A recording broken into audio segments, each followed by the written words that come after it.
In the olden days of BookTube, the word trope was kind of synonymous with the word bad. We used to love saying, this book was okay, but it was really tropey. Why did I grab Abercrombie? I'm so sorry. Ugh, revenge trope. Ew.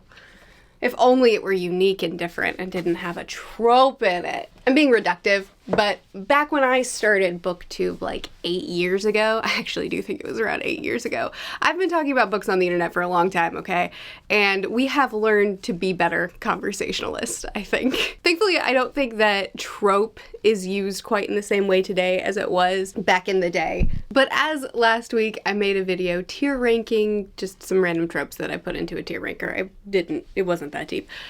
Just talking about some tropes, what I love to see, what I typically don't love to see, and intentionally I made it pretty surface level, talking about on the onset, when I first see a trope either being pitched or coming across it in a book, do I immediately get excited or do I immediately go, ugh, this? And in the video I explained that this is a first impressions thing that we're doing here. I'm not talking about I can never like this trope or I never see it done well. I'm just talking about my initial preferences, but I love being proven wrong. I love when a trope, a storytelling device that I don't inherently love, ends up being something great. Because it's all about execution. So that video was meant to be a lighthearted, fun, let's talk about just what I tend to like to see in stories, what gets me excited, what I have to be more convinced about. And in this video, I wanted to talk a little bit deeper about it. So let's go back to the definition of trope. Basically, it's something recognizable. In the terms of how we usually talk about it when we're talking about literature, TV shows, movies, media, a trope is something that's used often enough that it's easily distinguishable. It's easy to say, oh, it's that storytelling device or that character device or that device. And inherently, tropes are typically neutral. If you tell me that there's going to be a heist in a book, then I've learned that there will be a heist. I have not learned if it'll be interesting, exciting, boring, if it'll be rushed, if it'll drag on for a million years, if the characters in the story are going to really heighten the tension, or if I'm not going to care about them at all.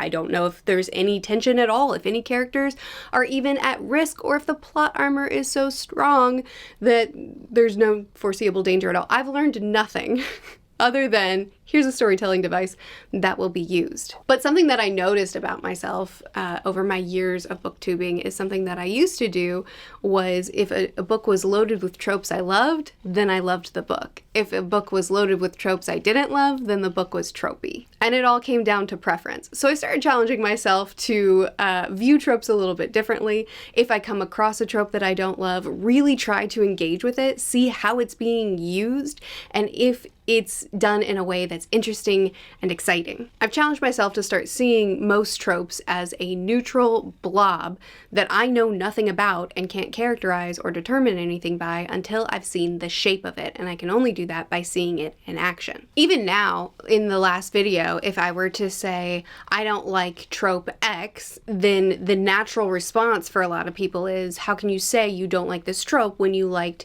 this story? Like I say, I'm very neutral on the chosen one trope, and I generally find it more interesting if the story goes in this way rather than the chosen one way. I'm not going to recount everything that I said in that video. Yet, even though I say that, Avatar: The Last Airbender is one of my favorite TV shows. In the eye roll category, I had so many tropes that some of my favorite stories have. I use this as an example in the last video, but I just finished reading Born, which I can't hold up for you because it's upstairs because I'm currently working on a vlog for it, which has the what is a human really trope in it. And it is one of the most compelling books that I've read in a while. This book is an easy 5 stars. It exceeds 5 stars. I'm absolutely in love with it. It was done in a way that was so, the story itself was so unique and well told. It was so intimate and personal. I was so invested in this journey that Rachel went on in discovering. Oh, so hard to talk about. It was multi-layered. It was multi-layered in the way she worked through this thought and the different ways it showed up in the conclusion of the story. I said in the video that the immortal character, did I put immortal in eye roll? Really? I sure did. I thought that would be indifferent, but apparently I said eye roll, which is fine, because just having a character being immortal on its own isn't very exciting to me. Like, that's not gonna do much for me. Yet, I read the Dresden Files, which is full of so many characters that have extremely long lifespan, that are near indestructible, that are these terrifying creatures, otherworldly creatures. I also said that I didn't like not mermaids. I like mermaids. I also said that I don't care about vampires and werewolves, and they're all over this series. Also, I said I'm not a fan of love triangles, yet not so much here. What is this, like a square, octagon? I don't even... This nonsense was horrifying and amazing. Not amazing, but horrifying, but I ate it up. I couldn't stop reading. I needed to know how this would resolve or implode. I claim not to like the miscommunication trope, but Pride and Prejudice, it took me so long to get there. You can't even read the title. It's worthless.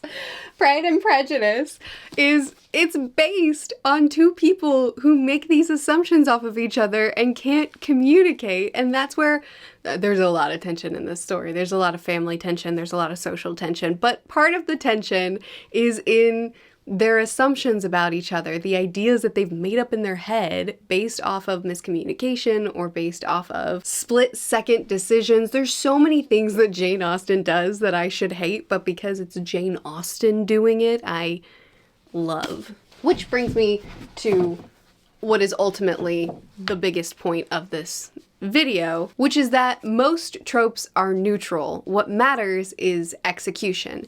If a familiar device, storytelling device, is thrown into a book and really nothing different is done with it, it just kind of is exactly how you would describe the trope and it's just sort of there, that can still be fine. I mean, if you just like the trope and you're happy to see it there, we all like our tropes. I'm always excited about being set at the ocean. But for the most part, it's not about the fact that the trope, that the device is present. It's in how is it done? What's being said with it? Is it natural to the story? Is it natural to the characters, that the characters would be going through this particular device? Does it make sense for them? Is it done in a way that feels shoehorned or that feels convenient or lazy?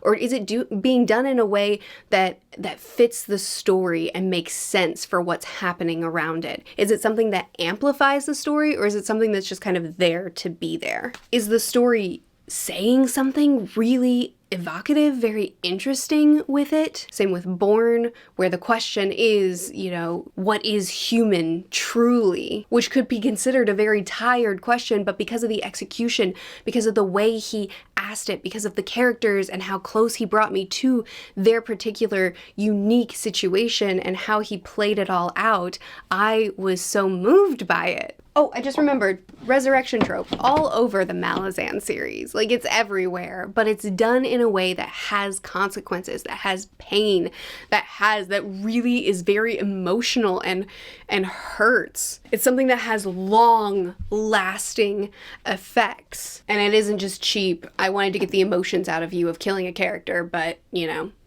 I can't keep them dead, so we get them back 2 pages later. I think it's really easy to look at something and say, because it's familiar, it's bad. And I think we're kind of trained to do that because of how often something gains wild popularity and then all of a sudden we get a bunch of cheap knockoffs. Twilight surges in sales, suddenly paranormal romance with a very similar plot structure and character types are everywhere. Hunger Games is hugely popular. Everything's dystopian fiction. Game of Thrones is hugely popular.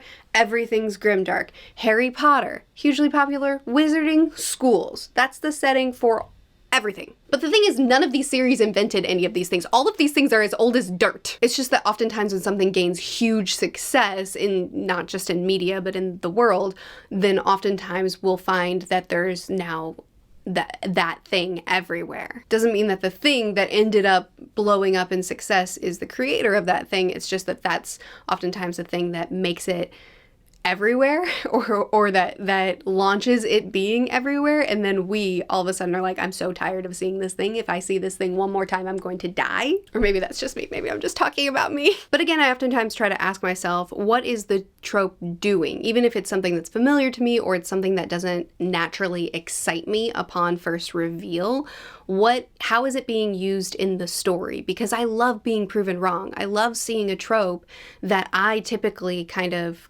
reel back from, and I'm like, no, not this again. But seeing it done in such an interesting, emotional, exciting, unique way, or it doesn't even have to be the most unique way. It could just be that it fits the story so well and something is being done with it that explores that thing so well that I'm swept away by it. And then there's the other side of it, which is simply enjoyment. Talking about a book based off of these story types, these story characteristics, can oftentimes be a shorthand way for us to establish what we like and don't like. Patterns, seeing patterns, can be something that can be exciting or can be something that isn't exciting, that invokes deeper conversations. Like if something is described by a storytelling device that's familiar enough that it's developed its own title, and it happens to be the buzzwords that I like gentle giant, found family, elemental magic, say spooky seaside town, and then everything else you say, my brain won't hear because I'll just start buzzing looking for the book, trying to find it and see if I can start reading it right away. Just the same, there are some tropes that have received their trope name specifically for the purpose of critiquing. Deus Ex Machina, plot armor, tropes that are built on stereotypes or dehumanizing, fridging, infodumps. Certain storytelling devices that have been given their trope name specifically for the purpose of critiquing. But even then, those tropes are sometimes used specifically for the purpose of those conversations and critiques. So it brings me back to, does the trope fit the characters? Does it fit the story? Is it saying or doing something that's interesting that causes me to engage with the story more? Then in that case, it doesn't really matter if I like the trope or don't like the trope, because typically the trope is neutral until the story gives it shape. Unless it happens to hit our buzzwords, and then it's just like, I'm so happy you're here. Thank you for being here. I don't care how you're used, which I definitely have those. And that plays a big role in what we enjoy and how we choose what we want to enjoy as well, or what we want to avoid. That should also be mentioned as well. These buzzwords, these storytelling devices, these tropes can oftentimes also be a quick flag, a quick signal to let people know, I don't typically like that, regardless of how it's used. It's just not really my thing. So I'm going to use my precious time on a different story that also looked interesting to me, and that's awesome as well. But I oftentimes think of tropes in a similar vein to how I think of elevator pitches that authors and publishers are typically told to have on hand for a book that they're trying to kind of push on people or tell people about. The Lies of Locke Lamora. Oliver Twist meets Ocean's 11. Is that a good elevator pitch for this book? Yes. Does it describe the book well? No, you would need more words to describe this well. But it does give you an idea. It gives you a launching point to pique your interest and maybe convince you to sit and listen to a more detailed description that would do the book better justice. You should read this book, by the way. Obviously, a book is more than just its tropes. It's more than just its plot devices, character devices, settings, the easily distinguishable patterns that we say, that looks familiar. A book is far more than that, and ideally it'll be discussed far beyond that thing. I kind of view it as just a launching point, be it into saying, these are the tropes I really like, can you recommend me a book like that? Or the start of a conversation. This book had this trope and here's how it was explored in such a fascinating and exciting way. I would love to hear your thoughts on this. I wanted to pair kind of the more chill, let's just talk about my personal taste, with the caveat of just, this is my initial reaction, but I love books that do tropes that I don't like in ways that really get me thinking and excited, and I'm sad when books do tropes that I love in a way that just completely fall flat for me. But then I wanted to do a more discussion style video because books are far, far more than their tropes, and in my opinion, a trope is simply the start of a discussion. But I'd love to hear what you think. How do you view tropes? Do you find talking about tropes useful or not useful, and why? Do you like when you get book recommendations based only on tropes, or do you like it when it's a more